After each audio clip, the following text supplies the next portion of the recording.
Alors, bonjour à tous, heureux de vous retrouver, chers amis, sur YouTube en ce vendredi 3 janvier 2025, 8h28, heure du Québec. Merci à ceux qui sont abonnés, ceux qui ne sont pas faits là maintenant.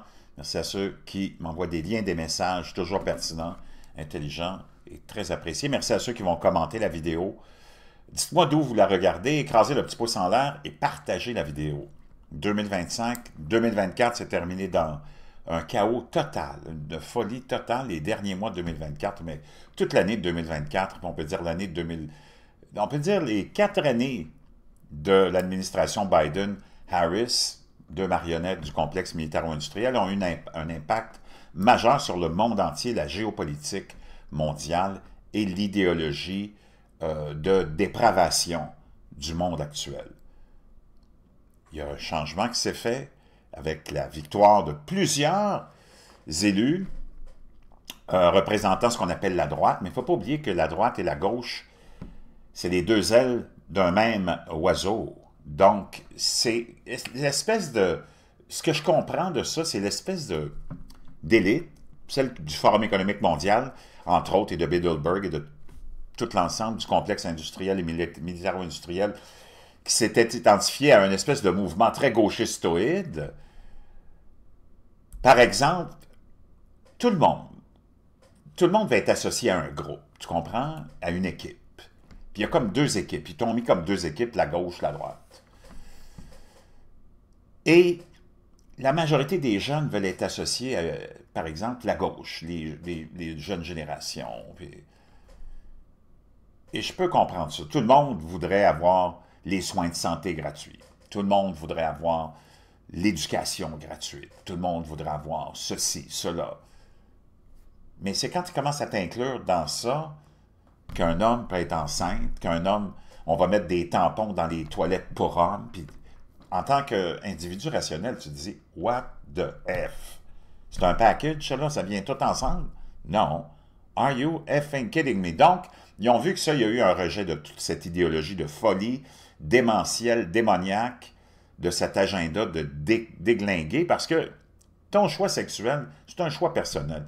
Viens pas nous emmerder avec ça. Puis 90% au moins de la population, encore je l'espère en Occident, est d'orientation sexuelle hétéro.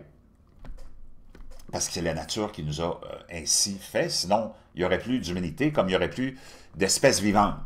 Tu comprends? Bon.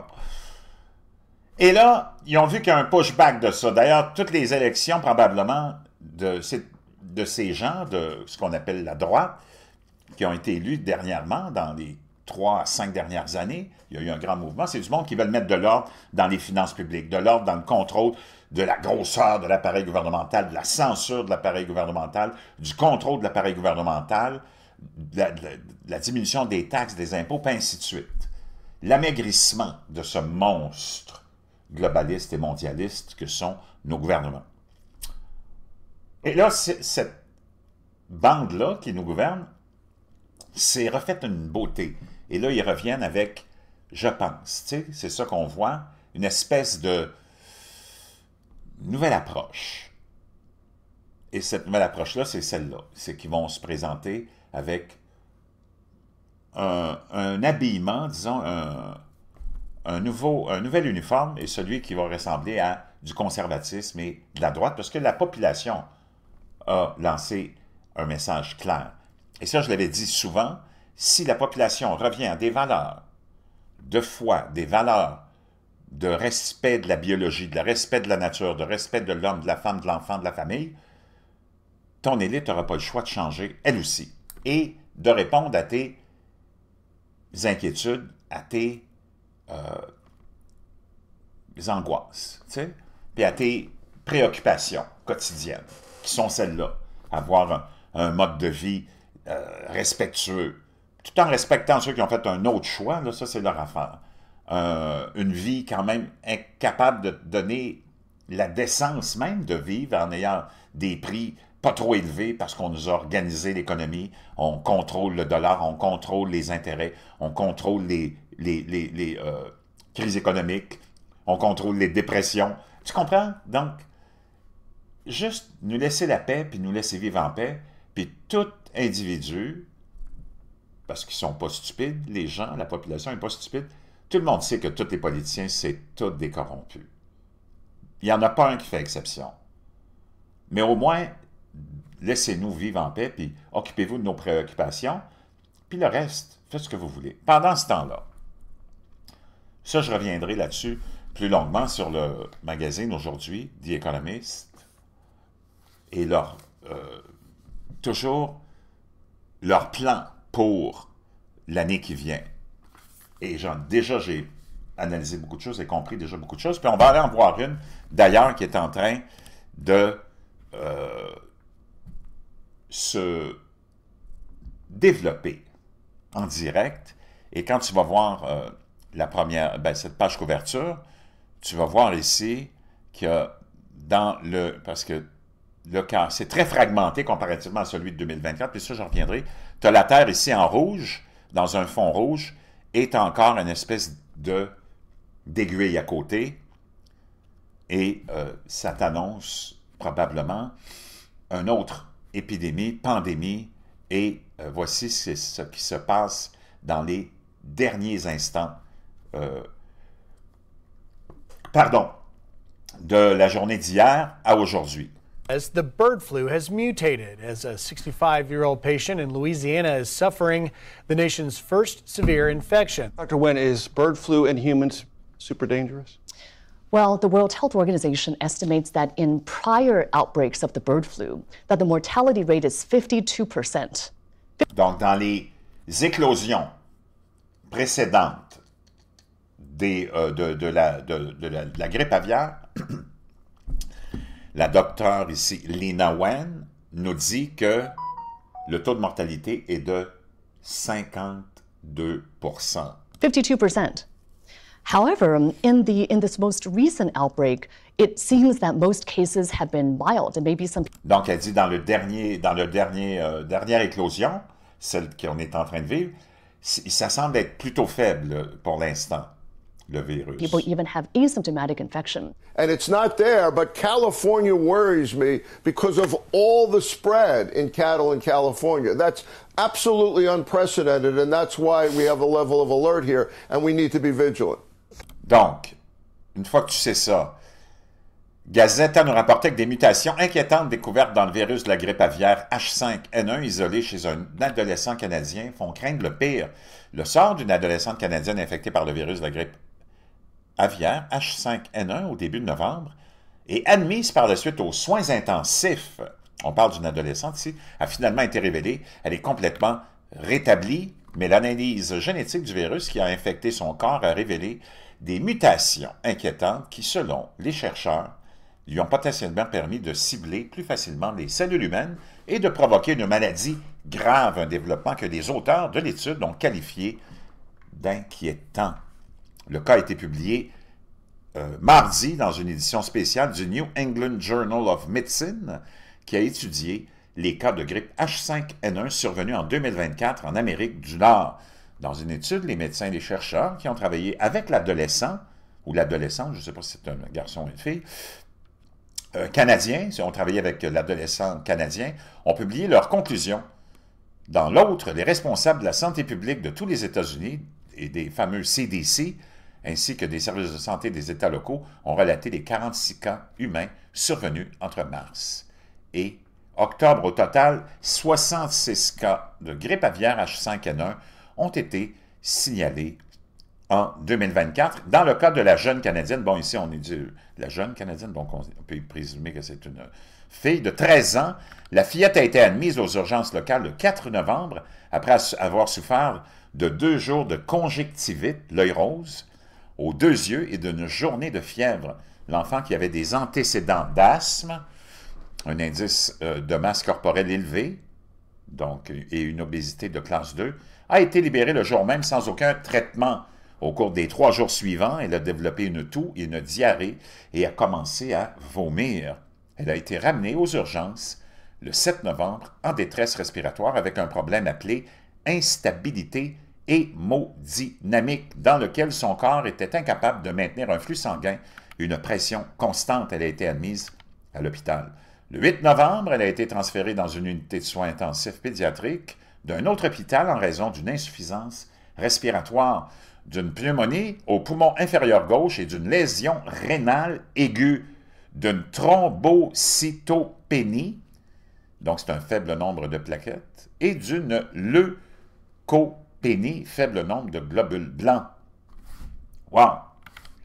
Elle a été testée négative pour les principaux virus de grippe saisonnière humaine, mais elle présentait une charge virale élevée de la grippe A, qui comprend les principaux virus de la grippe saisonnière humaine, ainsi que celui du H5N1 et de la grippe aviaire, le H5N1 de la grippe aviaire. Cette découverte a incité des soignants à effectuer un test de dépistage de la grippe aviaire et elle a été testée positive. Alors que la maladie progressait au cours des jours suivants, elle a été intubée et placée sous oxygénation par membrane extracorporelle, une technique de maintien des fonctions vitales qui prend temporairement en charge la fonction du cœur et des poumons chez les patients souffrant de maladies cardiaques ou pulmonaires. Et là, on continue.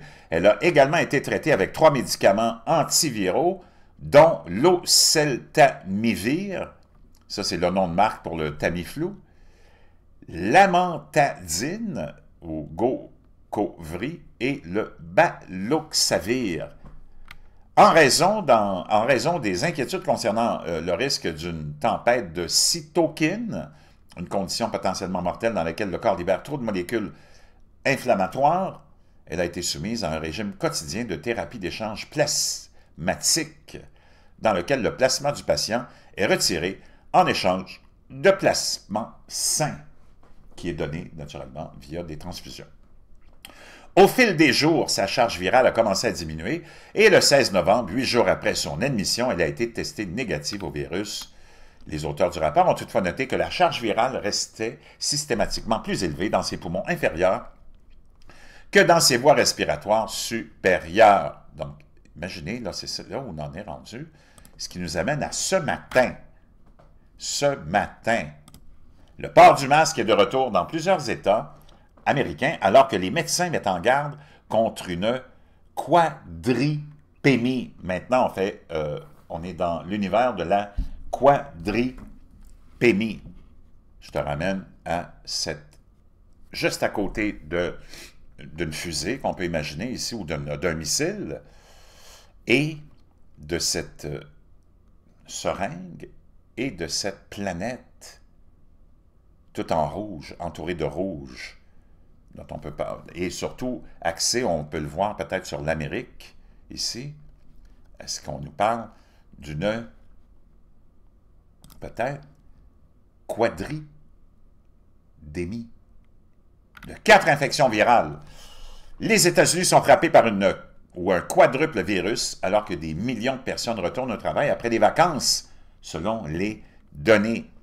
Les chiffres officiels révèlent que les infections causées par la grippe, le COVID, le VRS, une maladie respiratoire qui provoque le rhume, et le norovirus, parfois appelé grippe intestinale, ont toutes commencé à augmenter pendant la période de Noël, lorsque les familles se réunissent pour faire la fête. Les experts affirment que les chiffres ne feront qu'augmenter au cours des prochaines semaines. Et là, on ne parle même pas de la grippe aviaire, là. Ça me ramène à ceci. Écoutez, le docteur Ortiz, à qui Joe Rogan avait offert 100 000 $ pour aller débattre de l'efficacité de tout ce qui entourait naturellement la thérapie de la fameuse COVID-19. Il avait refusé. On va aller écouter ce qu'il avait à dire sur ce qui s'en vient, et bizarrement, pour l'inauguration de Donald Trump. Here's the reason why we need to care about this stuff, Nicole, is that we have some big picture stuff coming down the pike starting on January 21st. Mr. Bloomberg mentioned H5N1. Donc, commençant le 21 janvier, le lendemain de l'inauguration de Donald Trump, H5N1. Vraiment? Wow. It's called a costume, just like his bow tie. stuff coming down the pike starting on January 21st. Mr. Bloomberg mentioned H5N1. That I'm really worried about. It's all over wild birds on the western part of the United States and going up in the north. It's getting into the poultry. C'est dans les volailles. Seeing sporadic human cases, no human. Donc, maintenant, ça se propage chez les humains. Human transmission yet, but that could happen. It's in the cattle, it's in c'est dans le bétail, the milk, and that's c'est dans le lait et patati et patata. Donc, c'est certain que ce soit naturel ou non, on peut définitivement se préparer à quelque chose de très, très gros. Le port du masque est de retour dans plusieurs États alors que les médecins mettent en garde contre une quadruple pandémie, une quadridémie. Et quant à la docteure ici, Lina Wen, qu'on voyait, ça c'est en plus celle qui nous dit que c'est extrêmement dangereux et qu'il y avait un taux de mortalité de 52%. C'est elle qui avait tort sur tout ce qui concernait la pandémie de 2020. Donc, s'il y a quelque chose qui est en préparation, qu'est-ce que c'est? C'est certain qu'on doit se préparer à un retour de plusieurs mesures qui ne feront pas notre affaire probablement. Je vous reviens.